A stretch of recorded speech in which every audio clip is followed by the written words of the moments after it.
अगर आप लोगों ने नहीं देखा है जरबेरा फ्लावर तो मैं दिखाता हूँ आपको जरबेरा का फ्लावर कैसा दिखता है। ये आपका जरबेरा का फ्लावर, ठीक है। ये देखिए फ्लावर ऐसा होता है देखने में, दिख रहा है फ्लावर।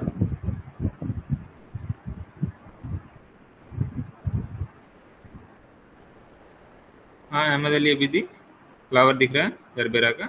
Yes sir. फ्लावर दिखने में ऐसा होता है। और ये देखिए प्लांट जो है आपका हर्बेसियस है। पालक देखिए, पालक के पत्ते जैसा होता है इसके लीव्स, और साइड में क्या सेरेटेड होती हैं थोड़ी सी, ठीक है। दिखाई दे रही है ना ये फ्लावर्स, दिख रहे हैं ना। Yes sir. हाँ, this is gerbera flower, herbaceous है ये, और इस तरह होता है देखने में। फैमिली इसकी कौन सी, एस्टेरेसी, ठीक है। और इसको क्या दूसरे नाम से क्या जानते हैं, ट्रांसवाल डेजी भी बोला जाता है इसको, ठीक है। जरबेरा को बोला जाता है ट्रांसवाल डेजी। तो ये क्या है, as a cut flower mainly use होता है। उसके अलावा it is use for flower beds, borders and pot in gardens, ठीक है।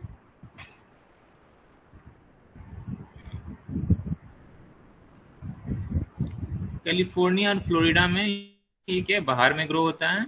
और यूएसए में क्या है, ये ग्रीन हाउस के अंदर में ग्रो किया जाता है। इंडिया में अगर देखा जाए तो ये कहाँ कहाँ पे ग्रो होता है, Maharashtra, Karnataka, north eastern states, UP and Uttarakhand. तो इसकी जो साइंटिफिक नेम है वो क्या है, जरबेरा जेमेसोनाई, ओके। क्या है इसका scientific name, gerbera jamesonii, okay.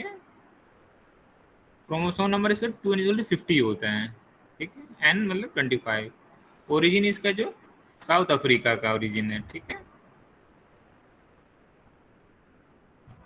इसमें जो फ्लावर्स जो कि आपके निकलते हैं सोलिटरी निकलते हैं, मतलब एक एक करके निकलते हैं, गुच्छों में नहीं होते हैं। आप देख सकते हैं ये फ्लावर्स, इसके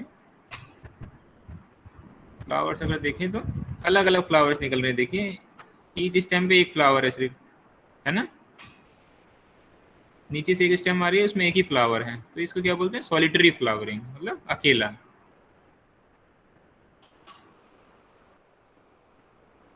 कहाँ का ओरिजिन है ये, साउथ अफ्रीका, ठीक है। साउथ अफ्रीका का ये ओरिजिन है, इसको याद रखिए। जरबेरा का जो नाम पड़ा ये किससे पड़ा, एक जर्मन नेचुरलिस्ट थे ट्रगॉट जर्बर, उसके नाम पे जरबेरा पड़ा।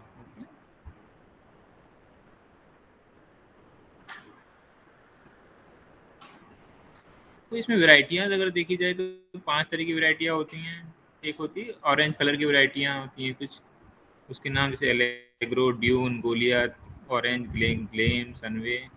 पिंक कलर की वेराइटियाँ होती हैं, इसमें कालिंगपोंग पिंक है, सिटेला है, कस्वा है, पिंक कलकत्ता पिंक है, पिंक स्टार है। फिर रेड कलर की कुछ वेराइटियाँ हैं, जैसे कलकत्ता रेड है, कैमिला, कंगो, रूबी रेड। फिर आपकी कुछ वाइट कलर की वेराइटियाज हैं, बैलेंस है, कलकत्ता वाइट, डालमा, प्राइड ऑफ सिक्किम। कुछ येलो कलर की वेराइटियाज हैं, कलकत्ता येलो, हरका कृषिका, गोल्डन गेट, इंडस कमारी, एट्सेट्रा, ठीक। तो अगर प्रोटेक्टेड कल्टीवेशन के कंडीशन में देखा जाए इसको कैसे ग्रो किया जाता है, आप इसको क्या नाम है, प्रोटेक्टेड कल्टीवेशन के अंदर 50% शेड में इसको ग्रो कर सकते हैं, ठीक है, जब लाइट इंटेंसिटी बहुत ज़्यादा होती है, ठीक है। फ्लावर जो है क्या है, अगर प्रोटेक्टेड कल्टीवेशन का मतलब ग्रीन हाउस या शेड नेट के अंदर अगर ग्रो किया जाता है तो इसकी यील्ड जो 50 से 80% बढ़ जाती है, ठीक है, ओपल कल्टीवेशन के कंपेयर करने के लिए।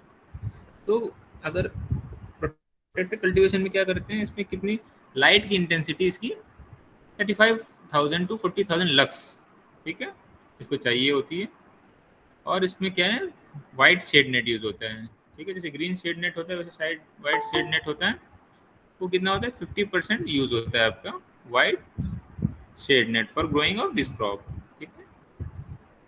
टेम्परेचर रिक्वायरमेंट इसका होता है, कूल क्लाइमेट चाहिए होता है, दिन में 18 डिग्री सेल्सियस, रात में 12 डिग्री सेल्सियस, ठीक है। उससे क्या होता है, फ्लावर, नंबर ऑफ फ्लावर ज़्यादा प्रोड्यूस होते हैं, ठीक है। और सॉइल अगर देखा जाए, सॉइल किस तरीके की इसकी चाहिए होती है इस क्रॉप के लिए, वेल ड्रेन सॉइल चाहिए, rich and light soil. Light मतलब थोड़ी सी सैंडी टाइप की सॉइल इसके लिए अच्छी पाई जाती है, ठीक है। पीएच इसका स्लाइटली एसिडिक ऑप्टिमम होता है, जैसे कि 5.5 टू 6.5। और सैलिनिटी लेवल इसको क्या है, 1 मिली सेंटी सीमेन, एस का मतलब क्या होता है, सीमेन, SEIMEN, ये किसका यूनिट है इलेक्ट्रिकल कंडक्टिविटी नापने की। 1 मिली सीमेन पर सेंटीमीटर से अगर कम है तो इसके लिए ग्रोइंग के लिए अच्छा है, इससे ज़्यादा होने से क्या है, प्रॉब्लम हो जाती है ग्रोइंग करने में।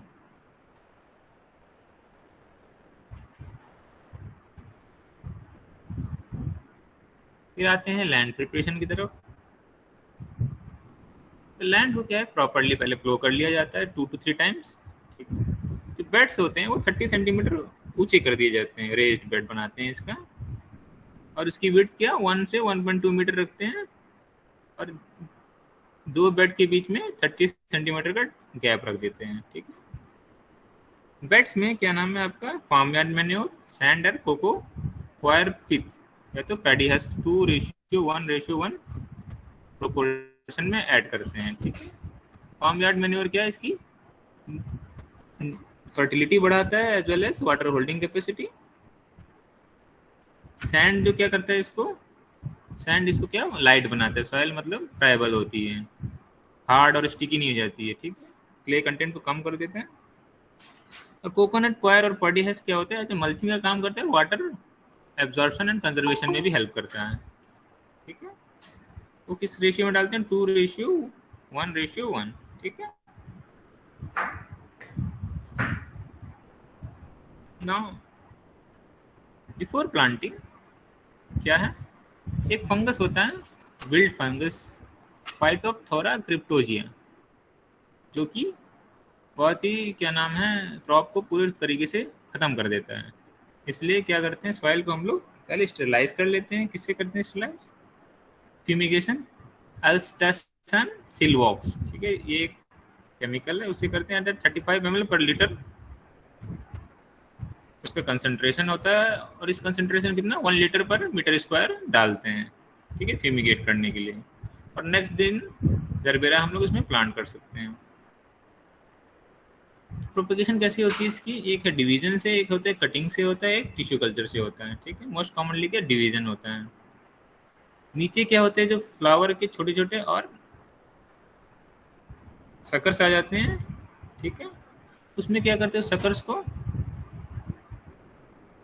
निकाल लिया जाता है अलग करके, उसकी लीव्स वगैरह को काट के फिर से रीप्लांटिंग कर सकते हैं, ठीक है। This is method by division. Cutting में क्या करते हैं हम लोग, जरबेरा कटिंग लेके आपको ये रूटिंग करनी पड़ती है, किसमें, पीट में, ठीक है। टेम्परेचर मेंटेन करते हैं 25 degree Celsius at the 80% relative humidity, ठीक है। लास्ट आता है माइक्रो प्रोपेगेशन, इसमें टिश्यू कल्चर में हम लोग प्लांट को ग्रो करते हैं, ठीक है। उसके बाद इसमें बहुत ज़्यादा नंबर ऑफ प्लांट हम लोग जनरेट कर सकते हैं। Now coming to the manures and fertiliser. तो इस क्रॉप के लिए nitrogen, phosphorus, calcium and magnesium की रिक्वायरमेंट ज़्यादा होती है, ठीक। तो फास्फोरस है वो किसके उसमें देते हैं, जब बेसल ड्रेसिंग की जाती है तो आप लोग उसको SSP के फॉर्म में भी दे सकते हैं, जिसको सिंगल सुपर फॉस्फेट बोलते हैं, ठीक है, या तो TSP ट्रिपल सुपर फॉस्फेट से दे सकते हैं, ठीक है। TSP में 12% कैल्शियम होता है अदर देन फॉस्फोरस, और सिंगल सुपर फॉस्फेट में 18% कैल्शियम होता है। तो 1 मीटर स्क्वायर में 15 ग्राम नाइट्रोजन डालते हैं हम लोग, 20 ग्राम U2O5 डालते हैं, और 20 ग्राम K2O डालते हैं पर मीटर स्क्वायर में, ठीक है। और जैसे कि मैग्नीशियम की भी रिक्वायरमेंट होती है, मैंने बताया, तो ये किसके फॉर्म में डालते हैं, डोलोमाइट के फॉर्म में डालते हैं, नाउ फर्टिलाइजर एप्लीकेशन बाद में कैसे करते हैं? शुरू में तो हम लोग ने बेड में डाल दिया, बाद में इरिगेशन विद इरिगेशन वाटर हम लोग इसमें दे देते हैं, ठीक है। इनिशियली 3 वीक्स के लिए हम लोग 19-19-19 का मिक्सचर यूज करते हैं, किसका? NPK का, सॉल्युबल फर्टिलाइजर्स होते हैं, ठीक है। तो 19-19-19 मिक्सचर देते हैं, कितना? 0.4 ग्राम पर प्लांट, ठीक है। और जो EC मेंटेन करते हैं उसका 1.5 मिली सीमेन पर सेंटीमीटर। और जब उसकी फ्लावरिंग होती है तो इसका जो रेशियो चेंज कर देते हैं NPK का, ये होता है 15:8:35 का, और अमाउंट सेम है 0.54 ग्राम पर प्लांट। कुछ कुछ न्यूट्रिएंट डिफिशियंसी पाई जाती है, जैसे नाइट्रोजन की, फास्फोरस, पोटेशियम, कैल्शियम, मैग्नीशियम और आयरन की। नाइट्रोजन की डिफिशियंसी होने से जो ओल्डर लीव्स, पुरानी पत्तियां हैं, वो क्या होती हैं? गीली हो जाती हैं। फॉस्फोरस की डिफिशियंसी से आपकी तो पुरानी पत्तियां क्या होती हैं? ब्राउनिश कलर की हो जाती हैं, ठीक है। पोटेशियम से जो ओल्ड लीव्स होती हैं वो क्या होती है? नेक्रोसिस होती है। Necrosis means death of tissue. तो लीव्स के बीच में तो टिश्यू मर जाते हैं और काले हो जाते हैं, मतलब सूख जाते हैं। कैल्शियम की डिफिशियंसी से क्या होता है आपका? जो नई लीव्स होती हैं वो क्या हो जाती है? येलो हो जाती हैं। फिर मैग्नीशियम की डिफिशियंसी से क्या होता है? इंटरवेनल क्लोरोसिस। आयरन की डिफिशियंसी भी होता है, मैग्नीशियम की डिफिशियंसी भी होता है। पर जो मैग्नीशियम की डिफिशियंसी से पुरानी पत्तियों में होता है, ओल्डर लीव्स में, और आयरन की डिफिशियंसी से नई पत्तियों में होता है, ठीक है। अगर आप लोग देखते हैं डिफिशियंसी कैसी होती है देखने में आपकी, इसको बोलते हैं इंटरवेनल क्लोरोसिस, ठीक है। इंटरवेनल मतलब जो वेन्स होगी वो क्या होगी? ग्रीन रहेंगी, और इसके बीच का पोर्शन क्या हो जाएगा आपका? येलो हो जाएगा। इसको क्या बोलते हैं? इंटरवेनल क्लोरोसिस, ठीक है। जैसे नाइट्रोजन में पूरी की पूरी पत्ती येलो हो जाती है, ठीक है। बट जब हम लोग मैग्नीशियम या आयरन की डिफिशियंसी देखते हैं तो ओल्ड लीफ में इस तरह की होती है मैग्नीशियम से, और न्यू लीफ में भी इस तरह की होती है, किससे होती है? आपकी आयरन से होती है, ठीक है। तो इसको करेक्ट करने के लिए क्या कर सकते हैं? कैल्शियम डालने के लिए आप लाइमस्टोन, जिप्सम या सुपर फॉस्फेट यूज करते हैं। मैग्नीशियम के लिए मैग्नीशियम सल्फेट 0.5 ग्राम पर लीटर यूज करते हैं। आयरन के लिए आयरन सल्फेट 0.5 ग्राम पर लीटर या तो चिलेटेड आयरन 125 ग्राम पर लीटर का इस्तेमाल करते हैं, ठीक है।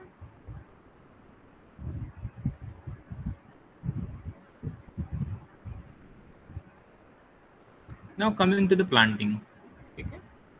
इसकी प्लांटिंग जब करते हैं, दो कभी भी कर सकते हैं, पर 2 सीजन अच्छा होता है। एक है स्प्रिंग सीजन, इसको वसंत ऋतु बोलते हैं, जनवरी और फरवरी के टाइम।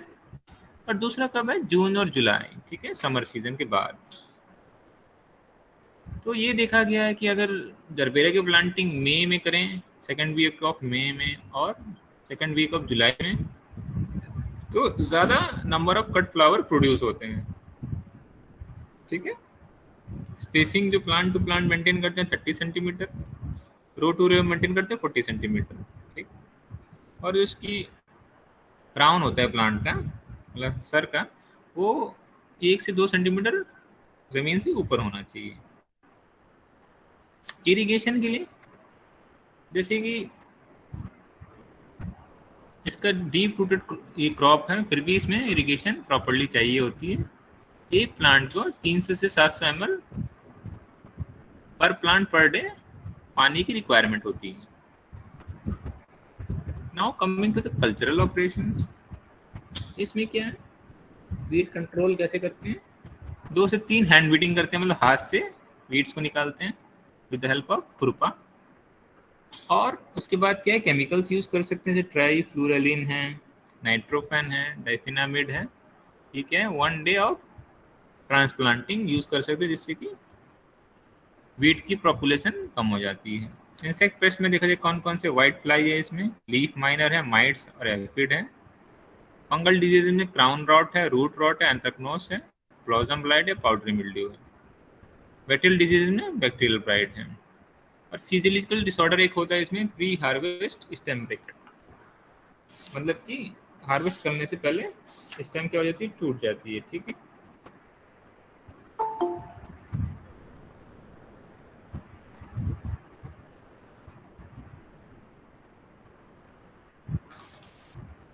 तो क्यों टूटती है? जब दिन का टेम्परेचर ज़्यादा हो जाता है तो क्या होती है, इसकी स्टेम सूख जाती है और बाद में पानी डालने के टाइम जैसे पानी ऑब्जर्व करके टर्जिड हो जाती है।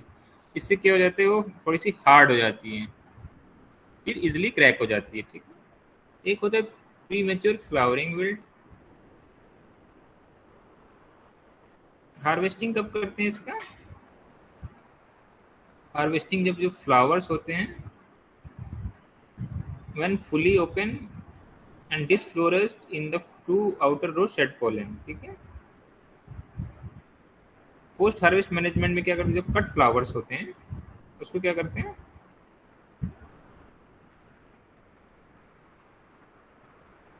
तो वेस्ट सॉल्यूशन होता है उसमें क्या AgNO3 यूज कर सकते हैं।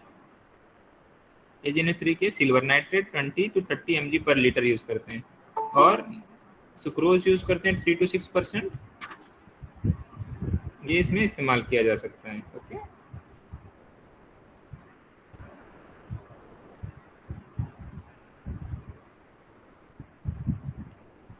यील्ड जो अगर देखा जाए, इसका यील्ड क्या है, 200 से 250 फ्लावर पर मीटर स्क्वायर। ये 1 मीटर स्क्वायर से इतने फ्लावर्स आ जाते हैं, 200 250 फ्लावर आप प्रोड्यूस कर सकते हैं इन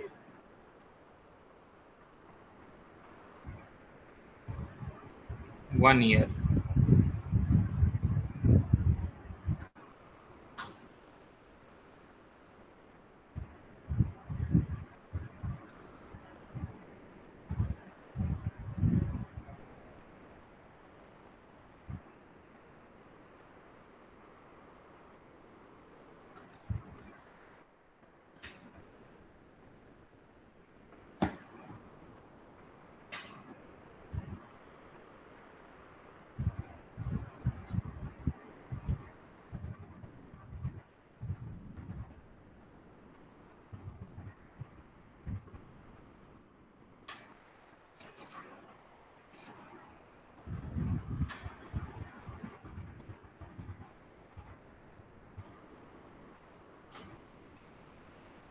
थैंक यू।